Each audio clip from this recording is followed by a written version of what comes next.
Hello, friends of Leona's Creative Endeavors. Welcome back to Lee's Teas, Day 15. Today's tea, Kashmiri Kawa Spiced Green Tea. Okay, Day 15. I've already brewed it.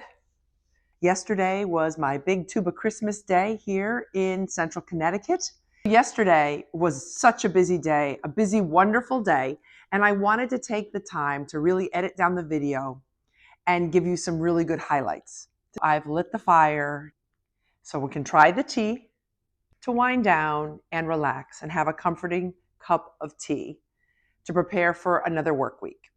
And this is the best work week because we have 4 full days and then a half day of school, and then we are on officially winter break. I'm looking forward to that so that I can dedicate some time to my family holiday party, which will be happening this Saturday. It's exciting. Let's start with the aroma. The smell is amazing, and very quickly I picked up cinnamon and clove right away. It's not as amber. It has more green in it, which makes a lot of sense as it's a green tea. Maybe cardamom. Who knows? I don't really know. I'm just guessing. But by the smell, I can smell those amazing winter spices.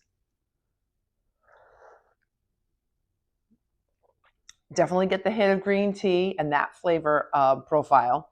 But then you can add on the cinnamon for sure. Clove, maybe cardamom, or however you say it, cardamom.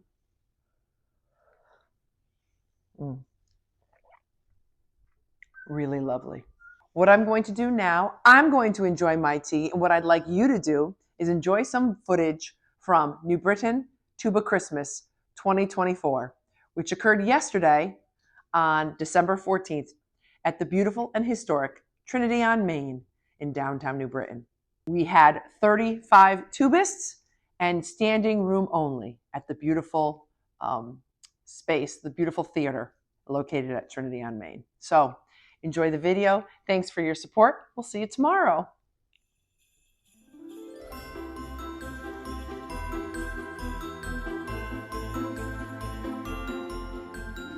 So here is our breakfast setup for the tubists. Not every town does this, but we try to make sure we have food. So we ply them with food for breakfast, and we also serve them a light lunch, sandwiches, salad, chips, cookies, of course. This is the tuba room. This is where the tubists wait, unpack all their stuff, leave their cases because they take up a lot of room. After breakfast and after registration, they then go to the auditorium for their rehearsal. Okay, so this is the long back hallway after the tuba room. And this is our registration room where I've been setting up. And the long hallway to the theater, well, to the backstage of the theater.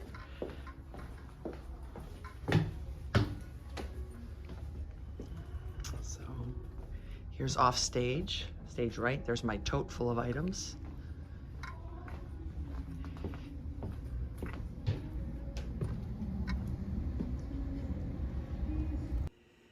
The architect of 69 Main Street, formerly the Trinity United Methodist Church, was Amos P. Cutting, one of New England's most prestigious architects in the late 19th century. Built over the course of 3 years, from 1889 through 1891, the building is well planned, beautifully built, and handsomely outfitted.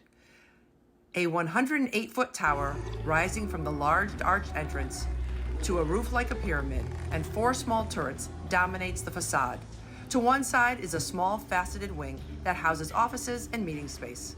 To the other is a large bowed wall of the former Sunday school, behind which sits the large auditorium-style sanctuary. The walls are made of rough-cut gray granite, with accents provided by lighter-colored granite, often employed in a checkerboard pattern. The rounded arches over the entrance and many of the windows, a design motif that is repeated on the interior, are characteristics of the Romanesque style. The turrets and many different types of columns with their stylized foliate capitals are also a hallmark of the Romanesque revival. But beauty and drama don't by themselves guarantee that a furnace works or the roof doesn't leak. In 2000, the congregation of Trinity United Methodist Church, unable to meet these very pressing expenses, reluctantly and painfully voted to demolish the church. This led to a grassroots movement of local citizens who vowed to prevent the demolition of this beloved New Britain landmark. The committee, formed as the Committee to Save 69 Main Street, under the auspices of the New Britain Area Conference of Churches, and then Vision New Britain, has now been organized as a separate and independent nonprofit known as Trinity on Main, Ltd. Its goal is to create a much-needed cultural center for Central Connecticut for the arts, community, and education.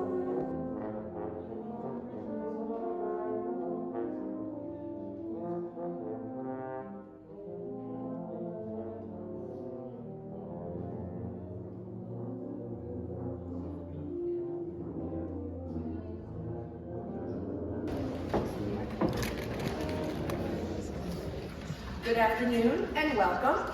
It is my pleasure to introduce Douglas Ovion. Douglas Ovion has been a public defender for most of his working life. After 7 years,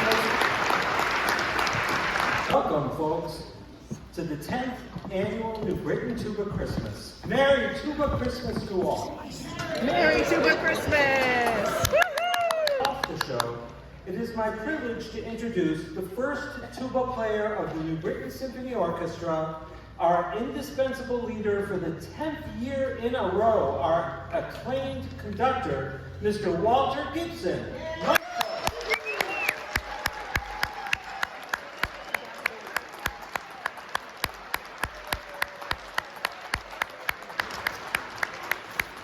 And now the stars of the show, ladies and gentlemen, the tubas. Delight in all who have answered the call today on stage and in the audience to come, all ye faithful.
Of course, the adornment of the lower brass encourages all of us to deck the halls.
What do a tuba and a lawsuit have in common. Jeez. Everybody is happy when the case is closed.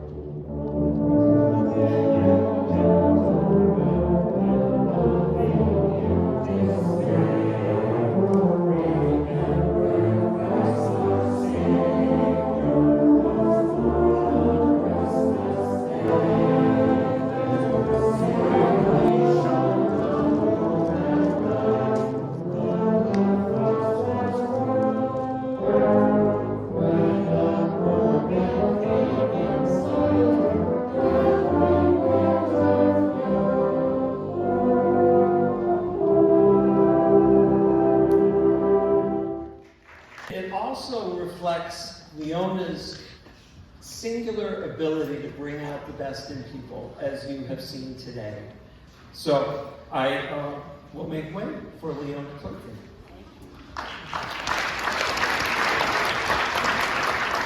Thank you so much. I like to say that I'm a principal of gifted students. I'm not a gifted principal. Cheshire, congratulations. I think I'm going to have to get you a broom because you've swept for the last 3 years, so thank you so much. Good afternoon, Tuba enthusiasts. Thank you all for coming out for the 10th, can you believe it, 10th annual New Britain Tuba Christmas. A whole decade of celebrating the holiday season with tubas right here in New Britain. And of course, we have a big shout out to our National Tuba Christmas organization, which has been rocking those bass lines for 51 years in New York City. That's over a half a century of proving that tubas aren't just for the back row, they're for the front page. Well, at least in the music section, that's right. Today, we are in great company with an incredibly distinguished group of musicians. Tuba players, you've done the impossible. Made lugging 30-pound brass instruments look not just cool, but necessary. It might feel like 300 pounds, let's say. But I'd like to take a moment to recognize some wonderful people who've helped make today happen. First, to our dear friend and fellow tuba enthusiast, Norm Holland. While we deeply miss him, his love for the art form lives on in events like this. So thank you. Thank you to the Honorable Mayor Erin Stewart for her ongoing support and for not suggesting we rename this event Flute Christmas. Our New Britain Tuba Christmas board members, Maestro Walter Gibson, Molly Sherman, Cynthia Carlson, and our MC, the incomparable Doug Oatman. You are the reason the arts are thriving in this city, so thank you. And Ann Marshall, who had the brass, pun intended, to kick this off 10 years ago. Your vision has turned into a tradition that we all love here in hard-hitting New Britain.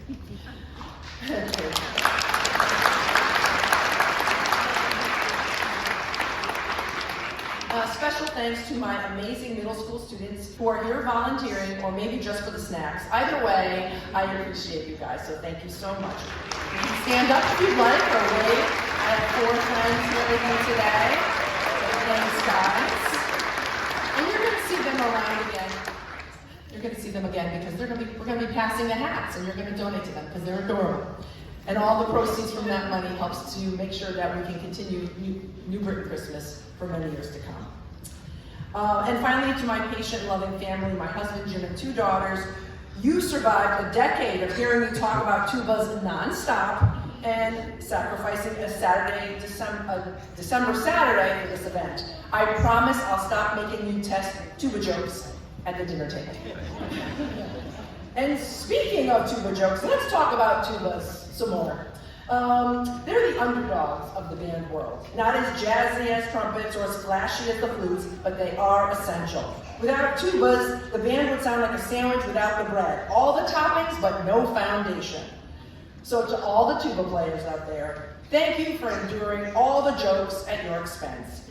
Thank you for schlepping your giant tubas everywhere, sometimes through snow, uphill, both ways. And thank you to all the parents family members who bought minivans, SUVs, and roof racks to support these metallic beasts. You are the unsung heroes of Tuba Christmas. Oh, and speaking of tubas and cars, I had a scare last week. I accidentally left my tuba in the car with the doors unlocked. I rushed back, panicked, and when I opened the doors, there were 2 tubas. Lesson learned, always lock your car or you might inherit a second tuba. But on a serious note, it's all about celebrating you, the talented tuba players and supporters who keep this tradition alive. You're what makes this event special year after year, and I look forward to seeing the New Britain tuba community grow even stronger in the years to come. And before I hand things off to fabulous MC Dougie Fresh and Maestro WG, let's give them one more round of applause for their dedication to New Britain and this event.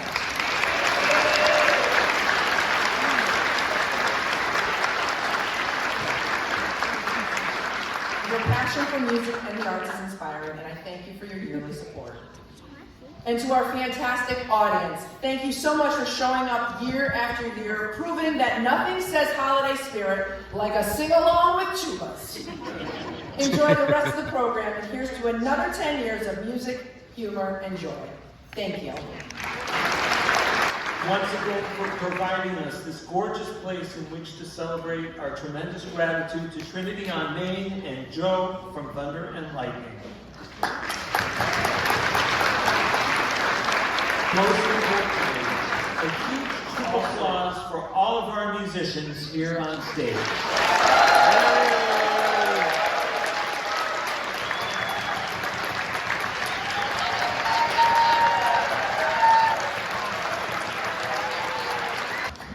Thanks to you all, and thanks for the honor of being with you today.